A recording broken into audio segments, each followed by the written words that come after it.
Jay is telling me, do you think Trump is a Zionist or just a politician looking for the Jewish vote? Hamas and Hezbollah have crossed the Rubicon and there's no going back. Victory is in sight. Love you, Florida, US. Well, thank you so much, Jay, and much love back to you and everyone listening in Florida and all across the United States. Is Trump a Zionist? That's a genuinely interesting question. I think now we are met with people and faced with people who hold the opinion of, and I will share your comment here, that Donald Trump is a massive Zionist who is no different than other candidates. And you have others, especially those who are supporting Trump, viewing him as someone who is only playing the political game to get himself in and get himself into power and to get the Jewish vote inside of the US because of the strength of the Zionist and Jewish lobbies, of course. And of course, the thing is, the Jewish lobby in the US happens to be a Zionist lobby. There's no denying that. The strength of the Jewish lobby is the strength of the Zionist lobby in the United States. That's something well known by now. Some people are viewing him as a puppet. Some people are viewing him as a person who's trying to get his way. What is the truth? Well, I think we can try and establish the truth by viewing what Donald Trump firstly is about as a presidential candidate, secondly by what he does. So one of the first things, and I mean, his campaign is Make America Great Again, right? Make America Great Again, America first. That's Donald Trump. Focus on American economy. We don't want a lot of wars abroad. I'm going to end the war. And as a matter of fact, he has spoken in a very aggressive manner, by the way, against American wars abroad.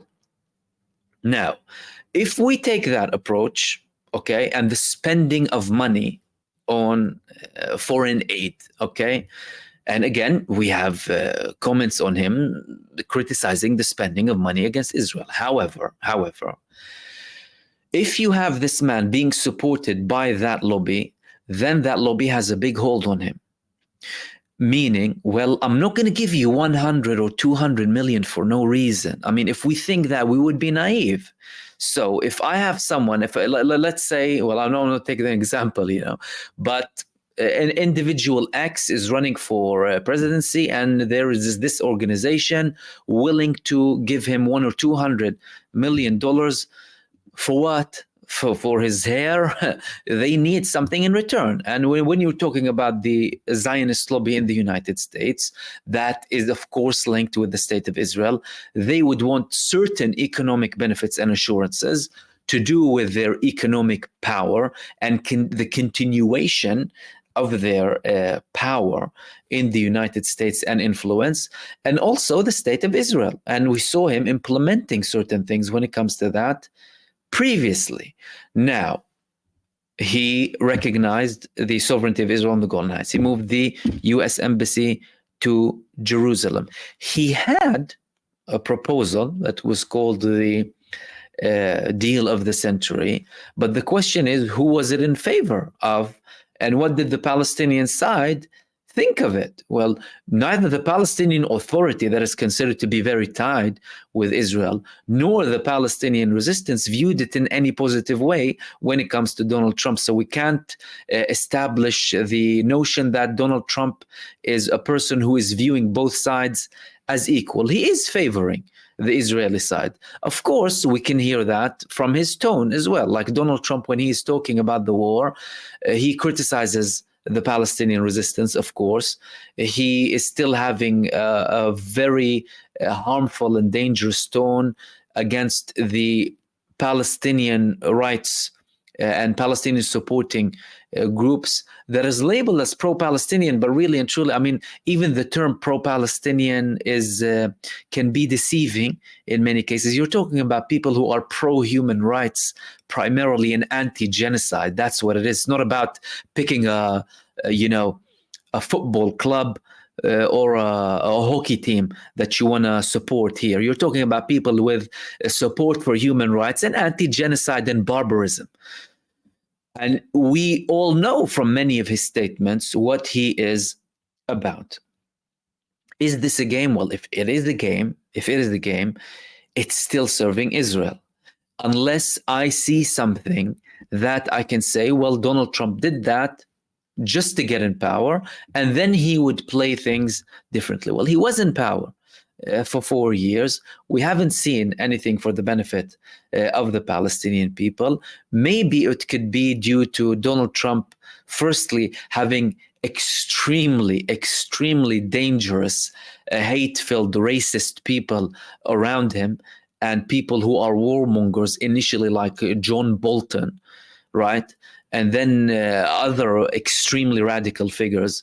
And of course, his administration, you saw lots of resignations, people going back and forth, and then switching sides, and Steve Bannon, and after Steve Bannon, and all of that. And again, that's something we might see in the future too, but we haven't seen anything significant when it comes to Palestine. Now, is Palestine, that's another question here, is Palestine the only thing that Donald Trump will be thinking about? No, he wouldn't only be thinking about Palestine. But now, it's in the headlines. It's in the headlines more than it is when it comes to Ukraine, isn't it? Now, when it comes to Ukraine, he was very clear, we're going to cut the funding, or, there's a potential we're going to cut, we're not going to be sending money. All right.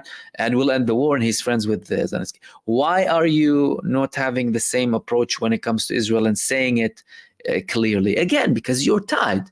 And if you're tied by a certain group, then you are bound by their rules.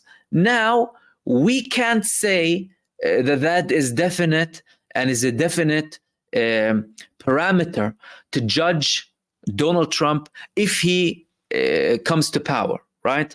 But what that does tell us, as people who are supportive of human rights and are against wars and against genocide, that this man did not provide one reassurance that he is anti-genocide.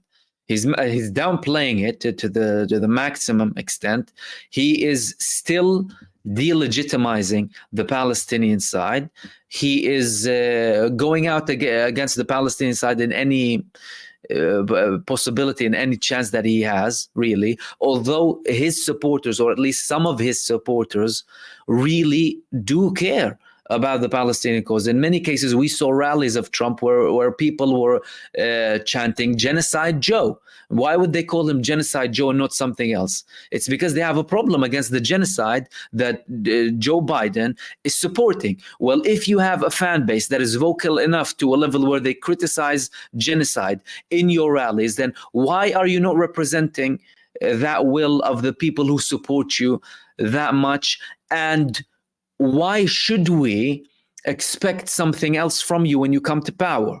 So if the case of human rights, and if the case of fighting wars and fighting genocide and spending taxpayers' money on blood, basically, stealing it from the people's pockets, putting it in the military-industrial complex pockets and the big pockets to support wars against innocent civilians, and we're seeing what that money is causing now, your support, why should I trust that? If we care about that, then Donald Trump did not provide sufficient evidence, or at least sufficient statements, to say that he is against this and he will be anything different than, firstly, what he has been before and what he has been during this campaign. And I hope that elaborates. Of course, you can talk more about the subject, but I hope I elaborated in that very short period. And Jay, thank you so much, and much love back, and thank you for your support.